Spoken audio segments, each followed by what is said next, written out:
Selamat pagi, ini balik lagi di Jendela Ramadan Indonesia. Saya yakin Anda sekarang nih lagi sahur, udah selesai sahur atau lagi nyiapin sahur ya. Tapi yang pasti adalah kita hari ini akan berbicara tentang hal yang selama ini mungkin dilupakan. Yaitu gini, si COVID-19 ini merusak segala sesuatu. Jadi kalau kita lihat ini sekarang ada faktor kesehatan. Ini satu nih faktor kesehatan. Faktor kesehatan bisa bawa ke faktor ekonomi. Nah, faktor ekonomi bisa membawa ke faktor sosial, faktor keamanan, faktor politik, panjang banget. Oleh karena itu, langsung aja depan saya ada Bapak Mahfud MD. Orang Selamat paling pagi. tepat. Selamat pagi, Pak. Selamat pagi Mas Dedi. Ya. Saya mau bicara dulu, Pak. Oke. Tentang peresahan masyarakat, yaitu hoax yang beredar di media sosial. Iya. Nah, gimana membedakan hoax atau tidak? Kan banyak nih Pak yang katanya dibuat apa enggak dari Cina apa dari Amerika, vaksinnya nanti gimana gitu. Nah, kalau menurut saya itu bukan hoax karena wacana gitu. Iya. Nah, yang masuk hoax itu apa Pak? Yang masuk hoax itu adalah berita-berita yang sengaja dibuat secara tidak benar. Dan kalau kami dari pemerintah, Mas Dedi bisa melihat setiap hari berkaitan dengan COVID-19 aja ya. Setiap hari Menkominfo itu mengumumkan sekian ribu hoax. Selalu ada. Selalu ada setiap hari. Jadi kita memang kadangkala kewalahan juga. Apakah ini tuh sengaja dibuat?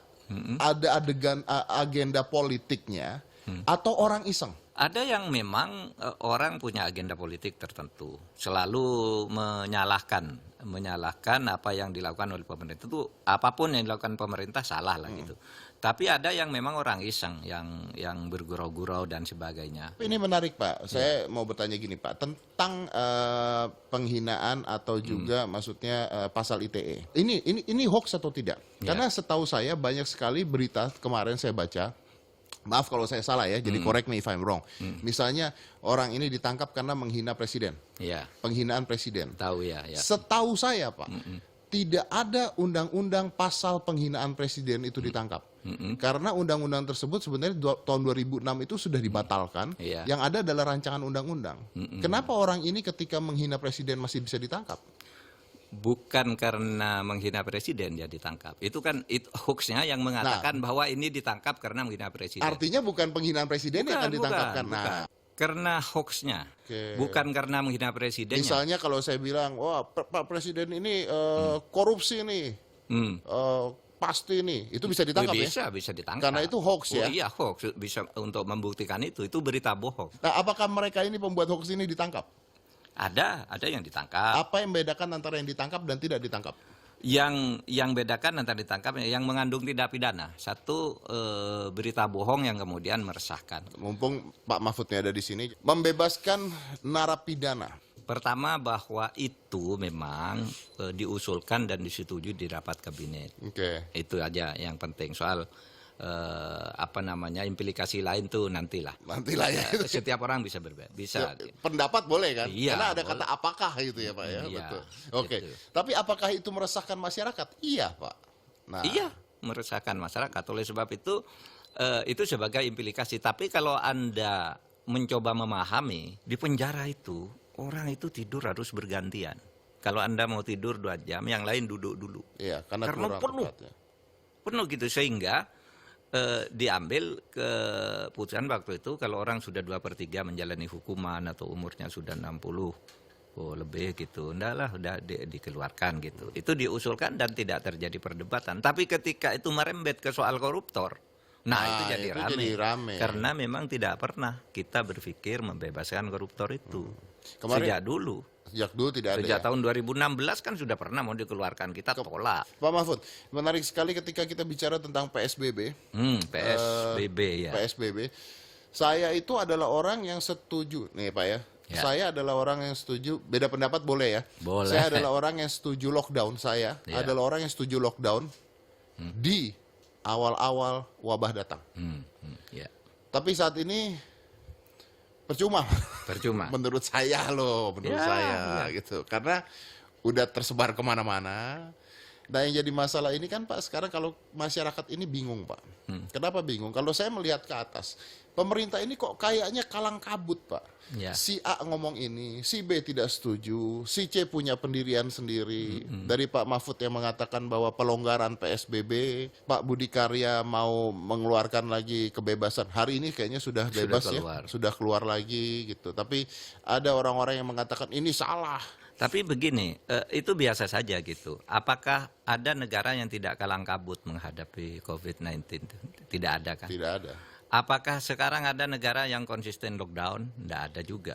Amerika udah mulai kan beberapa negara bagian, Italia, Inggris, India, Malaysia mulai 2 hari lalu sudah mulai relaksasi lah, pelonggaran gitu. Kan. Ini menarik Pak, karena begini menurut saya begini Pak, work from home is a very good idea. Ya, Tapi masalahnya worknya tidak ada Pak. ya. Jadi cuma be at home. Iya. Nah be at Cuma di home ini rumah aja. Pak, ada satu hal yang dilupakan yaitu kesehatan mental Pak.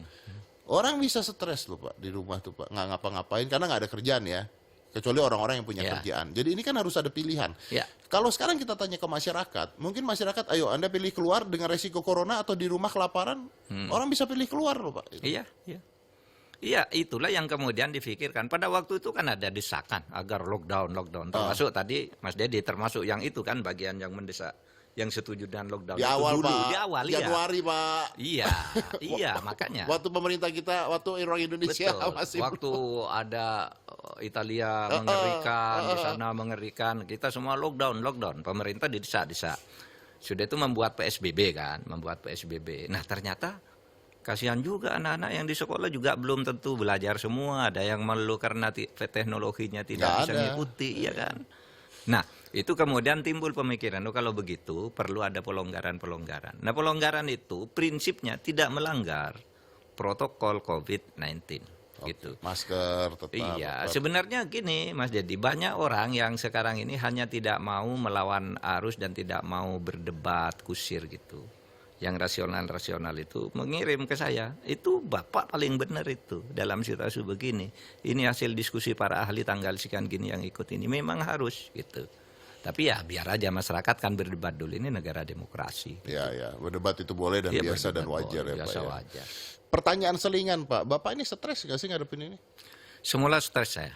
Hari pertama, kedua, ketiga itu, wah masa hidup kayak gini nih, berapa lama tidak jelas kayak gini. Tapi sesudah itu kan terus ada kegiatan-kegiatan rapat virtual dengan presiden. Jadi lumayan mulai terisi. berkurang dan sekarang saya sudah merasa terbiasa. Tapi stres nggak Pak kalau nanti ulang tahun di rumah aja? Iya. Kan ulang tahun bentar lagi nih. Iya. 9 Iya ya. Tanggal 13 sebentar lagi. Tanggal 13 kan ulang tahun. Iya. Usia berapa Pak? Saya 63, akan 63. Ke 60, bakal 63 nih Pak ya? Bakal 63. Nah, ulang tahun gimana Pak? Di rumah aja? Ya terpaksa di rumah aja, mau kemana sih? Di rumah. Tapi memang ada hikmahnya sih. Jadi begini Mas Dedi, kalau saya dulu itu saya kan berangkat dari pengalaman puasa itu dari kampung ya. Waktu kecil di kampung sekali sehingga puasanya itu lain. Kemudian waktu mahasiswa aktivis berjalan ke kampus-kampus diskusi. Lalu beberapa belas tahun terakhir ini pejabat sehingga selalu buka bersama, ceramah kemana-mana gitu. Memang kehilangan kegiatan-kegiatan yang sangat indah itu. Tapi kemudian ada, kalau dalam agama itu kan ada setiap ada ketidaknyamanan itu pasti ada kenyamanan. Ada kenyamanan. Maka sekarang kan lebih banyak dengan istri, dengan anak-anak, membaca buku-buku lagi, membaca Al-Quran lebih banyak itu aja. Maaf sekarang. nih Pak, di rumah ketemu istri tiap hari. Setiap hari. Berantem nggak Pak? Ya kadang-kadang beda pendapat tuh biasa. Itu sudah biasa. Karena kan biasanya kan bisa pergi kan Pak? Iya. Kalau ini Biasa pergi iya. Kalau ini nggak bisa pergi Pak, ribut di rumah aja nih. Ribut di rumah. Iya, istri saya mau pergi ke sana saya enggak boleh. Saya nanti begini, kalau ada nanti wartawan melihat Mencontohkan mencontoh. jadinya. Itu kok istri pejabat pergi, yang lain kok dilarang gitu. Kamu di rumah aja gitu. Kalau mau marah dengan saya aja. Oke Pak, ini mudah-mudahan nanti ya ulang tahunnya walaupun di rumah tapi Terima lebih kasih. kusuk ya Pak ya, Terima kasih. lebih kusuk lagi. Oke Pak Mahfud nih, terima kasih buat begitu opininya juga, mudah-mudahan bisa membuka wawasan ya, karena memang pada saat ini tidak ada yang benar dan tidak ada yang salah. Iya, menurut tidak ada yang saya. benar, tidak ada. Oke Pak, Oke. baik, terima kasih banyak Pak Mahfud, dan kita akan kembali lagi setelah ini, masih akan membicarakan tentang keamanan bangsa Indonesia, bagaimana menjaganya apalagi di tengah-tengah pandemi COVID-19 ini. Sementara Anda masih sahur, kita masih bicara itu. Jangan mana-mana, tetap di Jendela Ramadan Indonesia.